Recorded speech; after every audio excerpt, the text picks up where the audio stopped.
E aí, tudo bem? Imagine o seguinte cenário.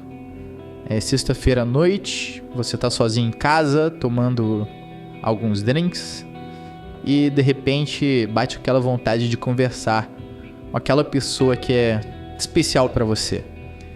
E no meio da conversa, num lampejo de coragem, você manda um áudio de 3 minutos, sem filtro algum, cheio de sinceridade, e envia sem ouvir. Provavelmente, no dia seguinte, você vai acordar com uma ressaca moral maior do que a ressaca física. E esse é um exemplo clássico de como a pressa emocional toma o controle e deixa a prudência de lado. Pare e respire fundo comigo. Esses próximos minutos valem cada segundo. Vamos descobrir por que a impulsão emocional e o estresse sabotam nossas escolhas e por que a prudência, escondida num cantinho do cérebro, pode ser o superpoder que faltava na sua vida. Desde a antiguidade, prudência foi tratada como a bússola das demais virtudes. Em A República, Platão a coloca ao lado de justiça, coragem e temperança. Mas deixa claro que é ela quem orienta o conjunto. Sem prudência, as outras virtudes não encontram medida e nem direção. Já Aristóteles refina a ideia ao chamá-la de frônesis, que significa sabedoria prática. Diferentemente da sabedoria meramente teórica, frônesis traduz conhecimento em ação concreta, ajustando escolhas às circunstâncias reais. No século XIII, Tomás de Aquino incorpora essa tradição e crava a definição que atravessou os séculos. Prudência é reta razão aplicada à ação. Em outras palavras, é a capacidade de avaliar o cenário, escolher o melhor caminho e, assim, impedir que a coragem se converta em imprudência, a justiça em rigidez ou a temperança em mera abstenção. Resumindo, prudência funciona como um GPS moral, recalculando rotas sempre que nos afastamos do rumo certo. Se os filósofos explicam por que devemos ser prudentes, a neurociência mostra como isso acontece na prática. Nosso cérebro alterna entre 2 modos de operação, descritos por Daniel Kahneman. O sistema 1 é veloz, intuitivo e emocional, perfeito para frear diante de um carro que avança no sinal.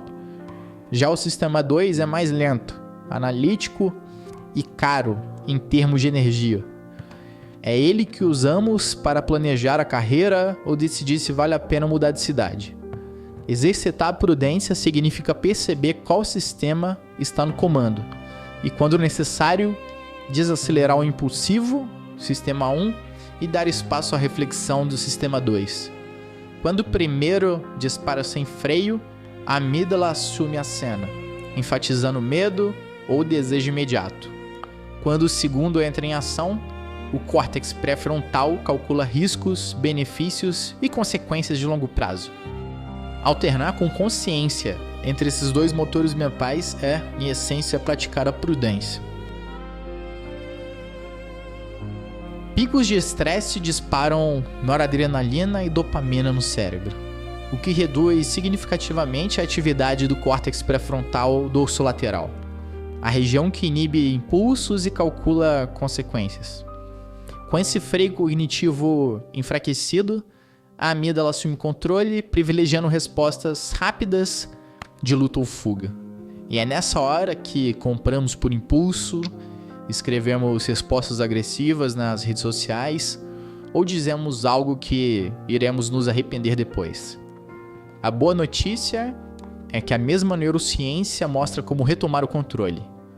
Por exemplo, uma pausa de apenas 10 segundos ou respirações profundas já bastam para cortar o pico de cortisol, aumentar o fluxo sanguíneo no pré-frontal e reativar circuitos de autorregulação. Em outras palavras, esse breve intervalo funciona como um antivírus. Interrompe o ataque do hacker e devolve o comando das escolhas ao centro racional. Agora preste atenção nas seguintes histórias. A primeira é de Lucas, 28 anos, e que já trabalhava há 3 como analista de marketing em uma empresa de Belo Horizonte. Certo dia, ele recebe uma proposta de uma multinacional em São Paulo para o cargo de coordenador, com um salário 30% maior do que o que recebia. Seus olhos brilharam. Era sexta-feira, 5:30 da tarde, final de um dia estressante.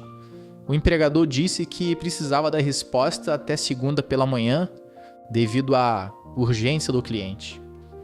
Sem pestanejar, Lucas ativou o seu Sistema 1. Imaginava-se no novo cargo, o prestígio de trabalhar numa grande corporação, a diferença no salário, e ligou para a namorada. Amor, eu consegui, vou ser coordenador em São Paulo. Naquele fim de semana, comemorou com os amigos, já planejando a mudança. Mas se esqueceu que São Paulo tem um custo de vida cerca de 25% mais alto que Belo Horizonte, com aluguel que chega até 40% mais caro. Transporte, alimentação, todos os gastos aumentaram praticamente. Além disso, não investigou a cultura da empresa. Descobriu apenas no primeiro dia que a rotina incluía reuniões até 9 da noite e disponibilidade até nos finais de semana. 3 meses depois, a realidade de Lucas era saudade de casa, o orçamento estourado, mesmo com o aumento salarial, em um nível de estresse que nunca havia experimentado. Lucas havia tomado uma decisão em apenas alguns dias que mudaria sua vida pelos próximos meses ou anos. Uma escolha que seu córtex pré-frontal, se consultado, teria no mínimo questionado. Agora vamos para a história de Marina. Publicitária, 29 anos, também recebeu uma proposta similar de emprego em São Paulo. Mas quando o empregador disse que precisava da resposta até segunda-feira, ela perguntou se poderia dar até o final da semana, pois precisava avaliar alguns pontos importantes. Marina ativou conscientemente o seu Sistema 2. Primeiro, pesquisou o custo de vida. Utilizou sites comparativos e descobriu que São Paulo era significativamente mais caro de se viver. Calculou que mesmo com o aumento salarial, seu poder de compra seria similar ou até menor. Segundo, investigou a empresa. Conversou com ex-funcionários, checou os sites de avaliação corporativa e descobriu que a rotina era intensa. Porém, as possibilidades de crescimento eram reais. Terceiro, visitou São Paulo. Conheceu o bairro onde ficaria o escritório e testou o trajeto casa-trabalho no horário de pico. E o mais importante, Marina negociou. Pediu ajuda de custo para a mudança, vale-refeição maior devido ao custo local e horário flexível, 3 dias por semana. Também solicitou um período de experiência, de 90 dias para ambas as partes. Resultado, Marina se adaptou bem.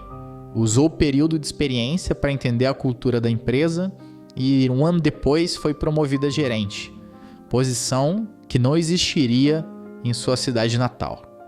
A diferença fundamental entre Lucas e Marina está nos sistemas cerebrais que priorizaram. Lucas deixou que a urgência artificial, materializada pela resposta que deveria dar até segunda-feira, e a empolgação emocional do Sistema 1 dominassem a sua escolha. Sua amígdala processou o aumento salarial como recompensa imediata, enquanto o córtex pré-frontal, responsável por avaliar consequências de longo prazo, foi suprimido pela pressão temporal e pela excitação. Marina, por outro lado, reconheceu os sinais de uma decisão impulsiva e conscientemente engajou seu Sistema 2. Ela transformou uma escolha emocional numa análise estruturada, pesquisa de mercado, consulta a ex-funcionários, teste de viabilidade prática e negociação estratégica. Decisões tomadas sob pressão de tempo têm chances significativas de resultarem em arrependimento posterior. Marina não apenas evitou essa armadilha, ela transformou a pressão em oportunidade de negociação, demonstrando que a prudência não é passividade, mas estratégia inteligente. 2 cérebros, 2 sistemas, 2 destinos. A diferença entre a imprudência de Lucas e a prudência de Marina não foi sorte, foi neurociência aplicada à vida real. E para começar a exercitar a prudência no dia a dia desde já, concentre-se em apenas 2 técnicas fáceis de serem aplicadas. A primeira é a respiração 4x6. Quando perceber que a tensão subiu, pare por um instante e concentre-se em inspirar durante 4 segundos e expirar durante 6. Repita o ciclo 5 vezes.